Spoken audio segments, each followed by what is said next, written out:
ভাই বাজেটের কোনো শেষ নেই, পছন্দ হইলে জামাইকে বলবো আর কিনবো। একটা গরুই কিনবো, আমার ভাই দুইটা কিনবে, আমি একটা কিনবো। জাতখানের কালারটা কেমন লাগছে? বেশ ভালো। এখন পর্যন্ত এগুলো সহ প্রায় 20-30টা ঘুরে ফেলছে। সকালে বেরোই, রাতে বাসায় যাই। ফুল বাজেট কত? ভাই বাজেটের কোনো শেষ নেই, পছন্দ হইলে জামাইকে বলবো আর কিনবো, এটাই হচ্ছে বাজেট। বাজেটের বললেই দিবে এমনটা? হ্যাঁ এমনটাই। আপু জায়েদ খান কিনে নিতে পারেন। জায়েদ খান যেহেতু আপনার ভালো লাগছে। না, জায়েদ খানকে আমার ভালো লাগছে, আমি সেটা বলি নাই, বলছি সুন্দর। ভালো লাগার পর শেষ নাই, আমারও দামে হতে হবে নাকি? দেখতেছি, পছন্দ হলে নিয়ে নিব। জাতখানের কালারটা কেমন লাগছে? বেশ ভালো। জাতখান কিন্তু অনেক ভালো কিছু খায়। সেটা আসলে ওরা বলতে পারবে যে মানে কি বলে, আপেল কমলা খাওয়া হয় কিনা। হ্যাঁ, জায়েদ খানের মতোই নাকি লালন পালন করছে। তো হইতে পারে জায়েদ খানের বাসায় আসলে কিভাবে লালন পালন করছে আর গার্জিয়ানটাই জানে। হাটে পরিমণি আসছে জানেন?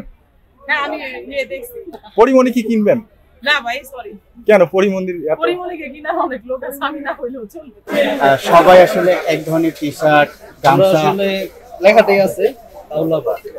আমরা গরু প্রেমিক তো, তার জন্য তো আমরা প্রতি বছরই এরকম করি, সবাই মিলে একটা গ্রুপ করি, গেঞ্জি বানাই, ঘুরি নানা হাটে। ও আসছে পোল্যান্ড থেকে, আমার ছোট ভাই, ওকে নিয়ে আর কি ঘোরাফেরা হয় বেশি। প্রতি বছরই কুরবানির জন্য আছে, রোজার ঈদে আসে না, কিন্তু কুরবানিতে আসে না। এই গরু দেখতেছি পছন্দ হলে নিয়ে এখন পর্যন্ত কয়টা হাটে ঘোরা হলো? এখন পর্যন্ত এগুলো সহ প্রায় 20-30টা ঘুরে ফেলছে। সকালে বেরোই, রাতে বাসায় যাই। খাওয়া দাওয়া সব বাইরে।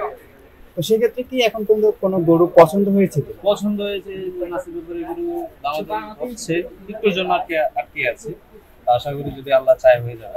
আপনি তো এখন পর্যন্ত অনেকগুলো হাট ঘুরেছেন, সেক্ষেত্রে দামের দিকটা আপনার কাছে কি মনে হয়? দাম ভাইয়া আসলে জিনিসপত্রের দাম দিন দিন বাড়ছে, তো গরুরও দিন দিন প্রাইসটা বাড়ছে। গতবার যে গরুটা নিলাম 2 লাখ, এই গরুটা এখন 4 লাখ টাকা দিয়ে।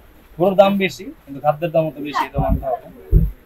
মোটামুটি সব হাটেই দাম সেমই আছে। আসলে আমাদের কাছে কুরবানিটা একটা অন্যরকম ইমোশনাল। তো রমজানের ঈদ একটা ভিন্ন চাপড়া, ওটা আনন্দ আছে, কিন্তু কুরবানির আনন্দ আসলে এটা আমি বাইরে থেকে প্রতি বছরই চলে আসি। গত বছরও একই সময় প্রায় 1 সপ্তাহ আগে চলে আসছি, এবারও ঠিক ওরকম 1-1.5 মাস আগে আসছি। তো আইসা ঘোরাঘুরি করতেছি আর কি, ভালো লাগে গরুর হাটে ঘুরতে, গরু দেখি, আর শেষে যে ছোটখাটো একটা কিনি আসি।